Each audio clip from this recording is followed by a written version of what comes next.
বর্তমানে আমি রয়েছি বাংলাদেশ হাউসবোট ফেয়ার 2025-এ। আমার সাথে যিনি রয়েছেন এই হাউসবোট অ্যাসোসিয়েশনের সভাপতি মিস্টার আরাফাত।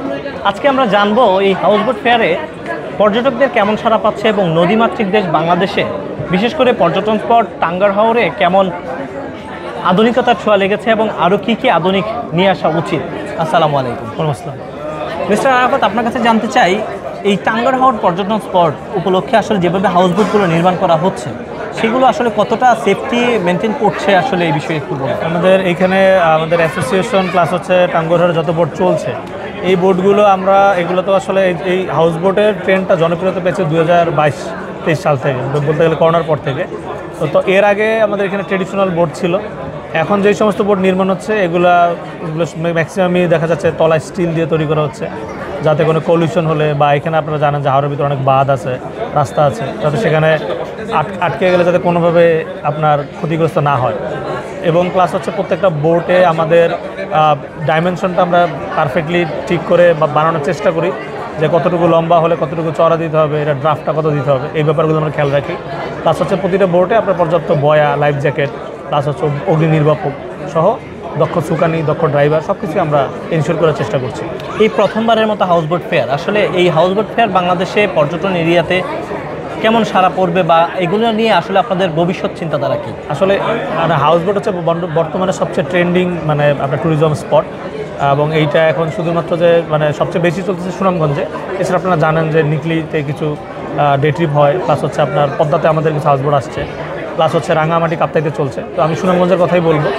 এবং ওভারঅল আমাদের এই মেলাটা আয়োজনের মেইন কারণটা হচ্ছে যে দেশের বা ঢাকার যারা পর্যটকরা যারা আছে বেসিক্যালি এরাই সিংহভাগ 90% লোক ঢাকা থেকেই ঘুরতে যায়। তাদের কাছে আমরা হাউসবোটটাকে তাদের কাছাকাছি নিয়ে এসেছি, যাতে তারা সামনাসামনি এসে কথা বলে বুকিং করতে পারে বা হাউসবোটের ফ্যাসিলিটি সম্পর্কে বা সিকিউরিটি সম্পর্কে জানতে পারে। এই জন্য আমাদের এই আয়োজনটা করে এবং আমরা অনেক অভূতপূর্ব সাড়া পেয়েছি আমাদের, এবং বিয়ন্ড এক্সপেকটেশন আমরা সাড়া পেয়েছি। বিশেষ করে সুনামগঞ্জ নিয়ে আপনাদের চিন্তাধারা কী? সুনামগঞ্জ তো এখন দেখা যাচ্ছে যে একটা আমরা গর্ব করেই বলি যে আমাদের দেশের কক্সবাজার সুন্দরবনের পরে একটা ট্যুরিজমের হাব হয়েছে। যেরকম আপনারা জানেন যে এখন আমাদের দেশের যেরকম বান্দরবনের ট্যুরিজম, রাঙামাটি ট্যুরিজম অনেক আগে ডমিনেট করতো, বাট এখন বিভিন্ন কারণে আপনার দেখা যাচ্ছে লোক কম হচ্ছে। বাট সেইখানে কিন্তু আপনি দেখবেন এখন যদি লোক সমাগম হিসাব করেন সেই ক্ষেত্রে আপনার কক্সবাজারের পরে সবচেয়ে বেশি লোক আমাদের সুনামগঞ্জের টাঙ্গার হাওরে ভ্রমণে আসছে। এবং আমাদের সুদূর প্রসারী পরিকল্পনা যাতে এইখানে আমরা একটা টেকসই ট্যুরিজম করতে পারি, যাতে আমরা পরিবেশের ভারসাম্য রক্ষা করতে পারি, যাতে আমরা স্থানীয়দের উন্নয়নমূলক কর্মকাণ্ডে অংশগ্রহণ করতে পারি, প্লাস হচ্ছে তাদেরকে সাথে নিয়ে আমাদের ব্যবসা পরিচালনা করতে পারি।